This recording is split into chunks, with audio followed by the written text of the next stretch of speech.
энергичный аял бар. Ушундай күчкө толуп турат да, өжөр, бир нерсени ушу башын жулуп алайын деп турган аялдар бар. Булар эгерде бир нерсе менен алек болбосо, аннык күйөөсүнүн башын жейт да. Бир нерсе менен алек болуңуз, сөзсүз түрдө бир китеп окуңуз, бир нерсе менен алек болуңуз. Ушундай энергичный аялдар бар. Бул күйөөсүн ушундук басмырлап, туткунлап турган.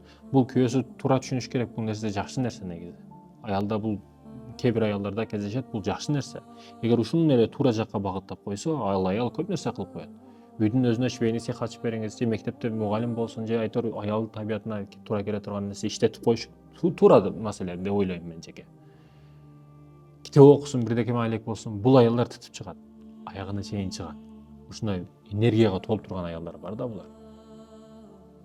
Кээде 10 эркек кылбаган ишти, 20 эркек кылбаган ишти кылып коет өздөрү. Неге? Ошондой энергиясы бар. Бирок ошо энергиясын кээде ушу күйөөсү менен эле алек кылып коет да аялдарчы. Келип алып аялдын башын жеп, эркекти башын жеп, эркекти башынан кармайм деп, ар кандай абалда өзү кордолуп калат. Ошо энергияны туура багытта иштетиңиз, сиз көп нерсеге жетип каласыз.